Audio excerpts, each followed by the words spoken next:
সুপ্রিয় শ্রোতা, গল্প পাঠের আসর চ্যানেলে শুনতে যাচ্ছেন অতীন বন্দ্যোপাধ্যায় রচিত মানুষের ঘরবাড়ি উপন্যাসটির ৬২তম পর্ব। আমি ওয়ারা কারিম, সাথে থাকুন। পরিধি এলো, শাড়ি পাল্টে পরিধি এলো, সাদা সিল্ক, লাল ব্লাউজ, মুখে সামান্য প্রসাধন। সামনে সে পরিধি পিলুর জামাটা দেখে বলল, ছিঁড়ে গেছে, দেখেছিস? পিলু নিজের ছেঁড়া জামা আগেই দেখেছে। সে পরিধির কথায় আশ্চর্য হলো না। কোথাও লাগেনি তো? সে বলতে পারত জ্বলছে, জামা তুলে দেখাতে পারত। সে জ্বালায় কষ্ট পাচ্ছে শুনলে পরিধিও কষ্ট পাবে, কিন্তু পরিধিকে এখন চিঠিটা দেখানো দরকার। সে বলল, দাদা কাল রাতে কোথায় আবার চলে গেছে। পরিধি খুব স্বাভাবিক গলায় বলল, কখন গেল, দেখি চিঠিটা। পিলু চিঠি এগিয়ে দিল। পরিধি পড়তে পড়তে কেমন অন্যমনস্ক হয়ে গেল। পরিধি দাঁড়িয়ে আছে, এ ঘরে সে বসে আছে, পরিধির যেন খেয়াল নেই। চিঠিটা পরিধি উল্টে দেখল, কোথাও কি খুঁজল। তারপর বলল, আমি এখান থেকে চলে যাচ্ছি। কে বলল? বাবা যে বললেন। তুমি বসো পরিধি, দাঁড়িয়ে থাকলে কেন? বসছি, তুই খেয়ে নে, আমরা এক জায়গায় যাব, তুই সঙ্গে থাকবি। পরিধির সঙ্গে যাবার তো কারো দরকার হয় না। সে দেখল যারা তাকে ধরে নিয়ে যাচ্ছিল তাদেরই একজন সাদা পাথরের রেকাবিতে মিষ্টি ফল সাজিয়ে এনেছে। পিলু যে কিছুটা পেটুক পরিধি জানে, কিন্তু এমন অসময়ে এত খাবার দেখে তার নিজেরই সংকোচ হচ্ছিল। বলল, পরিধি, আমার খিদে নেই। খাতো, লজ্জা হচ্ছে? দাদা তো লিখেছেন আবার তিনি ফিরে আসবেন, আমাকে শহর ছেড়ে যেতে বারণ করে গেছেন। এত সাহস হয় কি করে তোর দাদার? আমি শহরে থাকবো কি থাকবো না আমার মর্জি, তোর দাদার কথাই থাকবো। পরিধিকে পিলু ঠিক বুঝতে পারে না। কেন এই ক্ষোভ? দাদা তো খারাপ কিছু লেখেনি। পরিধিকে দাদার জন্য বাইরে পাঠিয়ে দিতে হচ্ছে শুনে তারই খারাপ লেগেছিল। দাদার তো মন খারাপ হতেই পারে। পরিধি চিঠিটা নিজের ব্যাগে তুলে রাখতে গেলে পিলু বলল, চিঠিটা বাবাকে ফেরত দিতে হবে। চিঠিটা আমার কাছে থাক। তোর দাদার খুব আস্পর্ধা দেখছি। তিনি আমার জন্য সন্ন্যাস নিতে গেছেন, নিখোঁজ। নিখোঁজ হওয়া বের করব। এই রে, পিলু ঘাবড়ে গেল পরিধির কথায়। ভেবেছিল চিঠিটা পেলে পরিধি জলে পড়ে যাবে, ছটফট করবে। কোথায় গেল, কখন গেল, থানায় ডায়েরি হয়েছে কিনা। নিখোঁজ হলে থানায় নাকি ডায়েরি করতে হয়, কিন্তু এটা তো আর নিখোঁজ হওয়া নয়, লিখেই তো গেছে, আমার জন্য স্টেশনে গিয়ে বসে থাকিস না, আমি ফিরব। পরিধির শরীরে মৃদু সৌরভ, আর পাট ভাঙা সিল্ক পরায় একটু নড়লেই খসখস শব্দ উঠছে। দু একজন উঁকি দিয়ে তামাশা দেখার মতো তাকে দেখে গেল। পরিধি বোধহয় সহ্য করতে পারছে না, ছুটে গিয়ে দরজা বন্ধ করে দিল। তার দিকে তাকিয়ে বলল, এত লজ্জা তোদের কবে থেকে হলো? এখনো কিছু মুখে দিলি না? আসলে পরিধি যেন এবার তাদের সবার মর্যাদাকে খোঁটা দিয়ে কথা বলছে। এত লজ্জা তোদের, কথাটা তার ভালো লাগলো না। পরিধি কি সব র্যাক থেকে টেনে নামাচ্ছে, কি যেন খুঁজছে। পরিধি যে ভালো নেই সে বোঝে, তবু এর মধ্যে পরিধি বাবাকেও যেন টেনে এনেছে। পরিধি বইটই যা তক্তপোষে নামিয়ে রেখেছিল তা আবার ভাঁজ করে র্যাকে সাজিয়ে রাখছে। দেয়ালে সেই ছবি। সে জানত পরিধির ঠাকুরদার বাবা কি তস্য পিতা কেউ হবে। সে কোনোদিন ছবিটা সম্পর্কে প্রশ্ন করেনি। আজ হঠাৎ কেন যে তার মনে হলো, এমন সুন্দর মুখে পাগলের মতো দাড়ি কেন? পরিধি যদি খুশি হয় এইভাবেই যেন বলা, তোমার কে হয় ছবিটা? দাড়ি রেখেছে কেন? একটুখানি দাড়ি। পরি কিছু একটা খুঁজে পাচ্ছে না, তা যে কি পরি নিজেও জানে না, অথচ খুঁজছে। সে পিলুর কথায় মুখ ফেরালো। কার কথা বলছিস? পিলু আঙুল তুলে দেখালে বলল, আমার কেউ হয় না, চেষ্টা করছি আমি তার কেউ হতে পারি কি না। তোর দাদা ফিরে এলে জিজ্ঞেস করিস, পরিদির ঘরের ছবিটা কার? নে, দয়া করে খেয়ে আমাকে উদ্ধার কর। আমার খেতে ইচ্ছে করছে না যে বলছি। পিলু, আর কত জ্বালাবি? তোকে আমি জানি না মনে করিস? কালীবাড়িতে তোর দাদার কাছে গিয়ে বসে থাকতিস। দাদা তাকে দেখলেই খেপে যেত। আবার যেন সে গেলে দাদার এবং বাবার অপমান। একটু সুস্বাদু খাবার পাতে পড়বে এই ভেবে সে পালিয়ে এক ক্রোশ পথ হেঁটে দাদার কাছে চলে যেত। দাদার কাছে চলে যেত ঠিক, তবে আমবাগানে কিংবা বটতলায় লুকিয়ে থাকত। কিংবা দাদার দুই ছাত্র, প্রায় তার সমবয়সী, তারা খোঁজ খবর দিত মাস্টারমশাই কোথায়। পিলুকে ঠোঙা ভর্তি সন্দেশ এনে দিত। মাঝে মাঝে দেখতে পেত লক্ষ্মীদিকে। সে এখনো জানে না আসলে বাবা ঠাকুর না লক্ষ্মীদি। সে গেলেই মিষ্টির ঠোঙা পাঠিয়ে দিত তাকে। জঙ্গলে বসে কিছুটা খেত, বাকিটা বাবা ঠাকুর প্রসাদ পাঠিয়েছে বলে বাবার হাতে এনে দিত। দাদা কখনো জানতে পারত না। একবার টের পেয়ে দাদা তাকে রেল লাইন পর্যন্ত তাড়া করেছিল। আবার যদি আসিস আমি এখানে থাকবো না বলে দিলাম। তুই কি রে, মান অপমান বোধ পর্যন্ত নেই? সবাই কি ভাবে? দাদার সেই তিরস্কার তাকে এতই পীড়নে ফেলে দিয়েছিল, সে আর কখনো যায়নি। কেবল মনে হতো তাকে দেখলেই দাদা কষ্ট পাবে, যেন সে গেলেই বদ্রিদার বাড়ির সবাই টের পেয়ে যাবে তারা কত গরিব। লক্ষ্মীদি হয়তো সব বলে দিয়েছে পরীকে।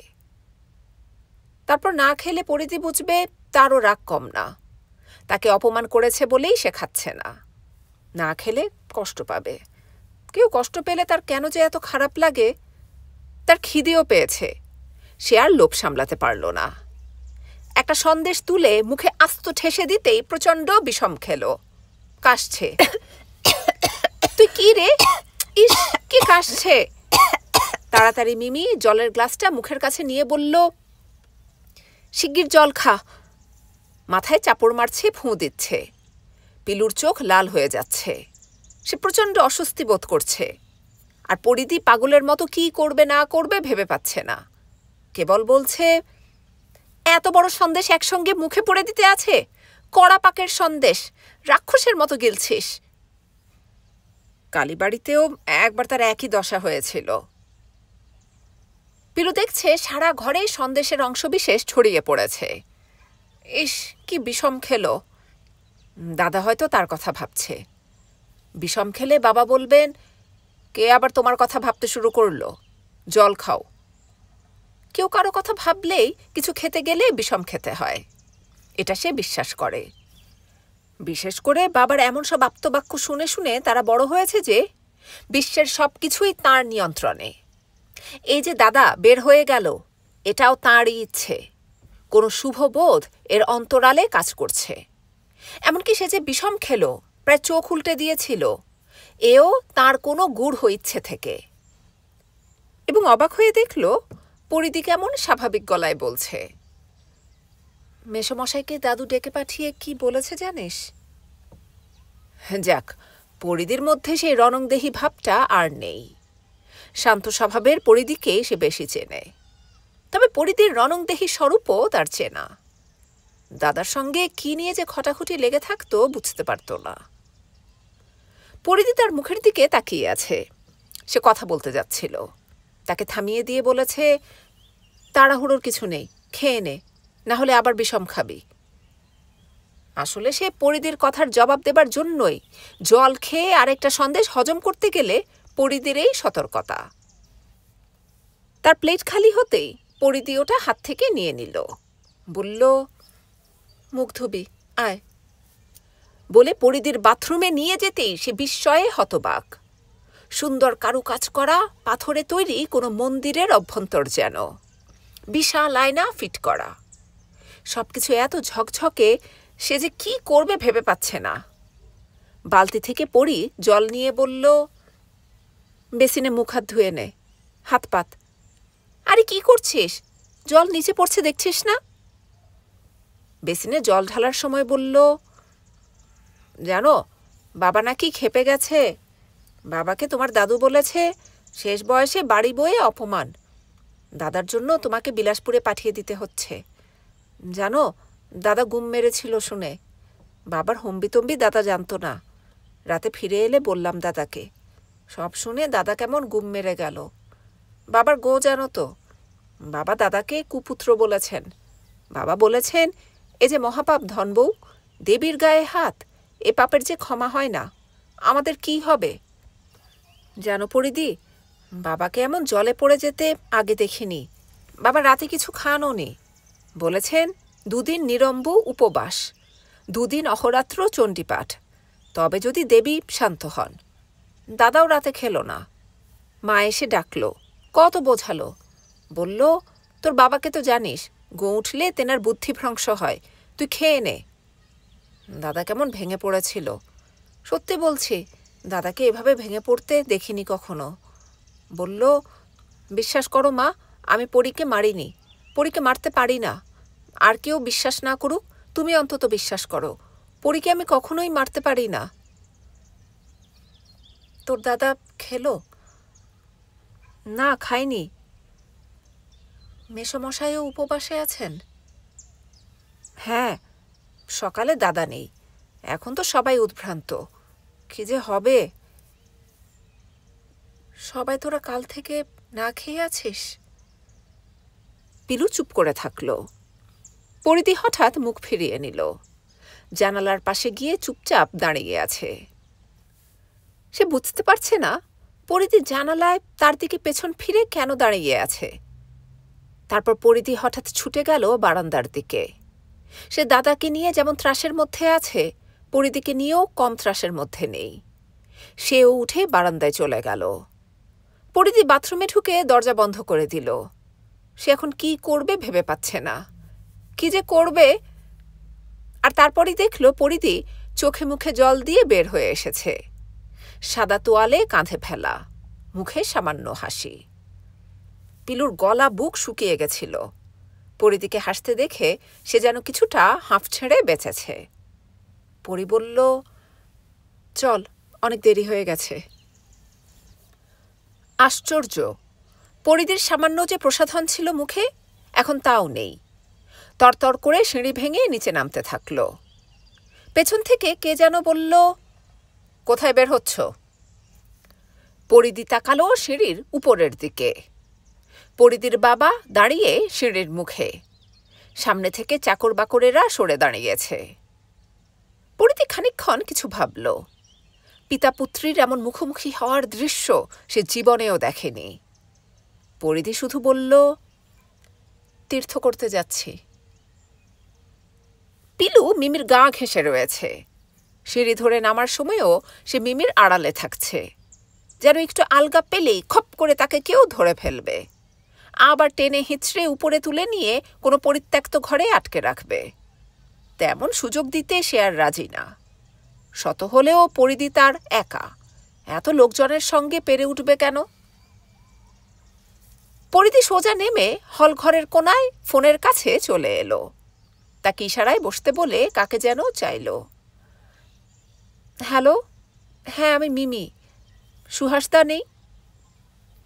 ও প্রান্ত থেকে কেউ কিছু বলছে। পিলুর খুব আগ্রহ ফোনে কান পাতার। সে শুনতে চায় দূর থেকে কিভাবে কথা ভেসে আসে। তার এই ফোনের খেলাটা একসময় মারাত্মক ছিল। দেশলাইয়ের বাক্সে সুতো বেঁধে অপর প্রান্তে কাউকে কথা বলতো।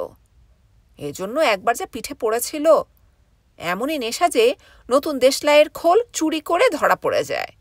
সব কাঠি আছে, খোল নেই।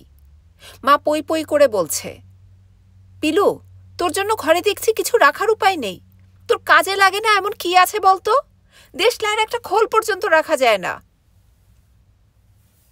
কিন্তু সেবারে আস্ত নতুন দেশলাইয়ের খোল নিয়ে হ্যালো হ্যালো বানাতেই মা বাড়ি এলে 82 শিক্কা ওজনের কিছু কিল এবং সে পিঠ মাখিয়ে দিয়েছিল। শ্বাস নিতে পারছিল না। আর পরিধি সত্যিকারের ফোনে কথা বলছে। সুহাসদা পার্টি অফিসে? আচ্ছা ঠিক আছে। মিমি আবার ফোন কেটে দাঁড়িয়ে থাকল। পার্টি অফিসে ফোন করতে হবে। সে ঘড়ি দেখল, 8 ঘন্টা আগে বের হয়েছে। গোড়া বাজার থেকে রাধারঘাট আসতে কতটা সময় লাগতে পারে আন্দাজ করল মনে মনে। 8 ঘন্টা হয়ে গেছে বাড়ি থেকে বের হয়েছে। সোজা এলে ৮ ঘন্টার মধ্যে এসে যাবার কথা, আবার নাও আসতে পারে। পার্টির ক্যাডারদের সামনে যদি পড়ে যায় তবে একটানা লেকচার শুরু হবে। তার তো কাজের শেষ নেই। কার হাসপাতালে বেড পাওয়া যাচ্ছে না, কার রেশন কার্ড হয়নি, কার স্কলারশিপের টাকা আসেনি, কে অকারণে বরখাস্ত হয়েছে। মিটিং মিছিল নিয়ে ব্যস্ত মানুষটা ৮ ঘন্টায় পার্টি অফিসে পৌঁছাতে নাও পারেন। পিলু ঠিক বুঝতে পারছে না পরিধি কেন চুপচাপ ফোনের কাছে দাঁড়িয়ে আছে। কথা বলার যন্ত্রটাও নামানো, আর দোতলার সিঁড়ির মুখে সবাই দাঁড়িয়ে আছে চুপচাপ। কি গভীর নৈঃশব্দ, যেন পরিধির আচরণে গোটা বাড়িটা স্তম্ভিত। কুকুরটা পর্যন্ত রা করছে না, পরিধিকে শুঁকছে। আসলে বাড়ির আগেকার সেই মেয়েটার সঙ্গে এই মেয়েটার ঘ্রাণ এক আছে কি নেই শুঁকে হয়তো পরীক্ষা করছে। পিলু এহেন দৃশ্যে খুবই বিচলিত। বাবার মুখের উপর কথা তারাও একাধ সময় বলে ফেলে, কিন্তু এটা যে পরিবারের মর্যাদা নিয়ে টানাটানি, পিলুর মতো ছেলেও তা টের পায়। অথচ পরিধির কোনো ভাবান্তর নেই। এই সময় সুহাসদাকেই আবার কেন ফোন? সে চেনে, এক ডাকে সবাই চেনে মানুষটাকে। রোগা দুবলা, বেঁটে এবং ভারী কাচের চশমা চোখে। একা, সাইকেল তার নিত্যসঙ্গী। সাইকেলে চেপে বসলেই মানুষটার মধ্যে বোধ হয় কোনো আগ্রহ সঞ্চার হয়। সে তাদের কলোনিতেও দেখেছে সুহাসদাকে, বাজারের দিকটায় একবার দেখেছিল। মিলের ইউনিয়ন নিয়ে কিসব কথাবার্তা বলছিল। সুহাসদার সঙ্গে সে দেখেছে সব সময় ৫-১০টা ছেলে থাকে। হাঁটলে তারা হাঁটে, থামলে তারা থামে। হ্যাঁ, আমি ভাবলাম পাবো না। যাক শোনো, আমি কাটোয়া যাচ্ছি। অপর প্রান্ত থেকে কথা ভেসে আসছে, পিলু বুঝতে পারছে। আরে না, ওসব কিছু না। মিমি আবার থেমে বলল, না আমিই করব। কবে ঠিক হলো? মিমি, তোমার যাওয়া বোধহয় ঠিক হবে না। এই যে সেদিন বললে বাড়িতে তোমাকে নিয়ে অশান্তি চলছে, বের হওয়া বারণ। মুখার্জি সাহেবের সঙ্গে পাকা কথা বলার জন্য তোমার দাদু ওর বাবা মাকে ডেকে পাঠিয়েছেন। তোমার সঙ্গে এত কথা বলার সময় নেই। আমিনার পার্ট আমিই করব, আমার কোনো অসুবিধা হবে না। আর শোনো, আমার সুবিধা অসুবিধা নিয়ে তোমার অত মাথা ঘামাতে হবে না। ছাড়ছি। কি বলছো? শোনো, আরেকবার ভেবে দেখো, ওখানে গিয়ে থাকা খাওয়ার অসুবিধা হবে। তাছাড়া না না, আমি যাব। শোনো, তুমি আমিনার পার্ট করতে পারছো না শুনে আমরা তো জলে পড়ে গেছিলাম। পরে ভাবলাম লিনাকে দিয়েই ঠেকা কাজ চালিয়ে দেব। আমাদের জন্য অকারণে তুমি বাড়িতে অশান্তি সৃষ্টি করো না। মুখার্জি সাহেব তো দারুণ লোক। আচ্ছা, আমি ছাড়ছি। তুমি কি বাড়ি থেকে করছো? হ্যাঁ, আমি যাচ্ছি। না, আমি এক্ষুনি বের হয়ে যাব। কাগজ কাগজ চলছে?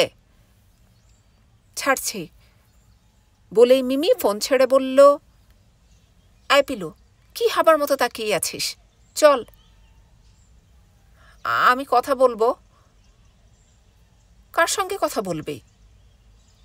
পিলু এমন মুগ্ধ হয়ে গেছিল যে সে নিজে কথা বলতে না পারলে ফোনের রহস্যটা ঠিক জানতে পারবে না। তারপরই মনে হলো, সত্যি সে কার সঙ্গে কথা বলবে? সে তো কাউকেই চেনে না, কিংবা অকারণে তো ফোনও করা যায় না। তার হ্যালো হ্যালো খেলাটা এখানে এসে এত বড় বিস্ময় হয়ে গেছিল যে সে কেমন ঘোরে পড়ে গিয়ে কথাটা বলে ফেলেছে। মিমিদি কি ভাবলো কে জানে। সে ফোন তুলে কাকে কি বলল, তারপর তার দিকে তাকিয়ে বলল, কর, সুহাসদার সঙ্গে কথা বল। তারপর নিজেই বলল, সুহাসদা, পিলু তোমার সঙ্গে কথা বলবে। পিলুকে চেনো না? বিলবোর ছোট ভাই, যার কবিতার তারিফ করে বলেছিলে ছেলেটার মধ্যে আগুন আছে। পিলু শিশুর মতো আবদার করে ফেলেছে টের পেতেই সে লজ্জায় পড়ে গেল। কিছুতেই ফোন ধরছে না। আর এত বড় প্রাসাদের মতো বাড়িতে এত উত্তেজনার মুহূর্তে সে যেন তার আর পরিধির আগেকার জীবনের সন্ধান পেয়ে গেছিল। কিছুক্ষণ আগে তাকে টেনে হিঁচড়ে উপরে তুলে নিয়ে যাওয়া হচ্ছিল। জামা ছেড়ে গেছে, হাফ প্যান্টও খুলে গেছিল। এবং ধস্তাধস্তিতে তার পিঠের ছাল চামড়া উঠে গেছে। পিলুকে দেখলে এখন আর বিশ্বাসই করা যাবে না। সে কিছুতেই কথা বলবে না। পরিধির গা ঘেঁষে বলছে, না, তুমি ছেড়ে দাও। মিমি হেসে ফোনে বলল, কথা বলবে না, লজ্জা করছে বাবুর। দাও না ওকে। পিলু ধর। পিলু এবার বোধহয় সাহস পেয়ে গেছে। মিমি বলল, সুহাসদা কথা বলবে, ধর বলছি। আরে, উল্টো করে ধরলি কেন? না না, এদিকটা কানে রাখ। তুই আচ্ছা বুদ্ধু। পিলু বোকার মতো ধরে আছে।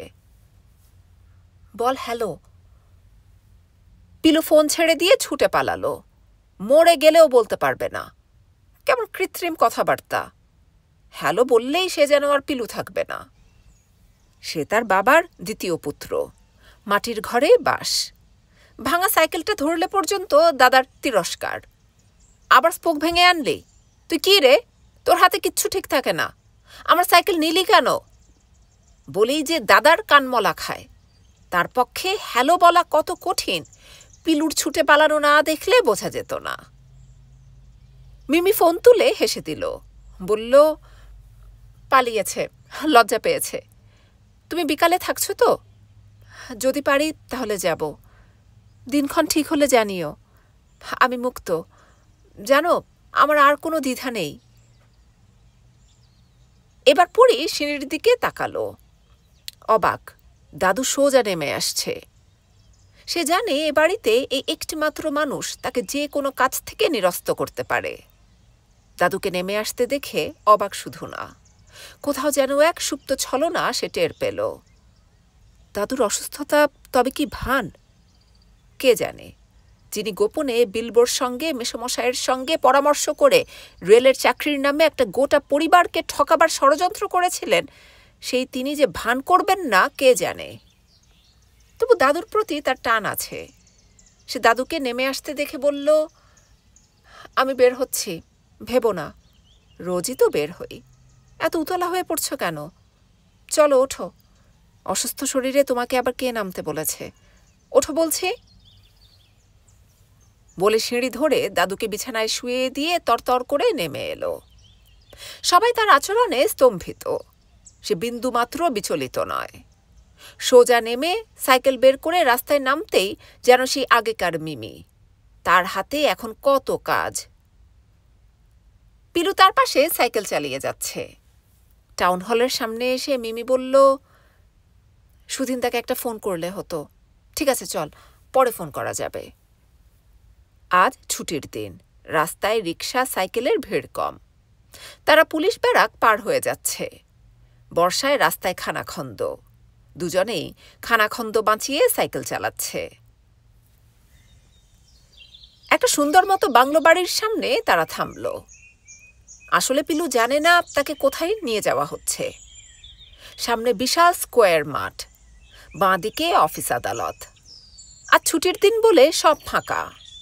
এমনকি গাছতলাতেও প্রচণ্ড ভিড় দেখেছে পিলু। অফিস টাইমে রাস্তা দিয়ে সাইকেল চালিয়ে যাওয়াই কঠিন।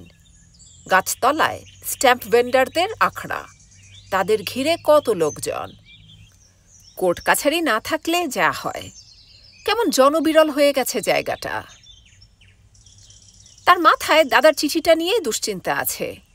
বাবা চান না চিঠিটা আর কেউ দেখুক। পরিধি কেন যে চিঠিটা ব্যাগে রাখল? সে সুযোগ বুঝে বলল, চিঠিটা সঙ্গে নিয়েছ তো? বাবা কিন্তু ফিরে গেলেই চিঠির কথা বলবে। মেসোমশাই দেখেছে? দেখবে না, বাবাই যে চিঠিটা দিল। বলল, অযথার চিন্তা করবে না, তোমার খারাপ অভ্যাস, এজন্য বাবু তোমাকে চিঠি দিয়ে গেছেন। মেসোমশাই তোর দাদার চিঠি দিয়ে কি করবেন? আর এই সময় উর্দি পরা একটা লোক ছুটে আসছে। তারা যে গেইটে দাঁড়িয়ে আছে কেউ নিশ্চয়ই ভিতর থেকে টের পেয়েছে। পাঁচিল এবং বাগান পার হয়ে বিশাল বারান্দা। বারান্দায় নীল রঙের বেতের চেয়ার টেবিল সাজানো, ধবধবে সাদা চাদরে ঢাকা। দূর থেকে সবকিছু এত পরিপাটি। এসব দেখেই পিলু বলল, কার বাসা এটা পরিদি? আর তখনই দেখল, হারে সেই লোকটা, তাদের বাড়ি একবার গেছিল, পরিধি পাঠিয়েছিল।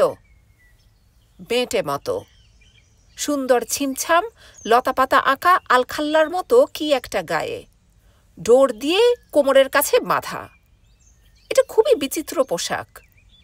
পরিধিকে দেখে উর্দি পরা লোকটার পেছনে ছুটে আসছে। গেটের তালা তিনি নিজেই খুলে দিলেন, গেটের দরজা টেনে ধরলেন। পরিধি তার দিকে তাকিয়ে বলল, আয়। আসলে মিমি বুঝিয়ে দিল ছেলেটি তার সঙ্গেই এসেছে। পরেশ চিনতেও পারে, কিন্তু না চেনার ভান করাতেই যেন বলা, আমার সঙ্গে এসেছে বিলবোর ভাই। আইসি, তোমাদের বাড়ি আমি গেছি। মিমি এটাই চেয়েছিল। বিলুকে পরেশ আদৌ পাত্তা দিত না, কেবল কবিতা পাঠের আসরে বিলুবাবু বিলুবাবু করত।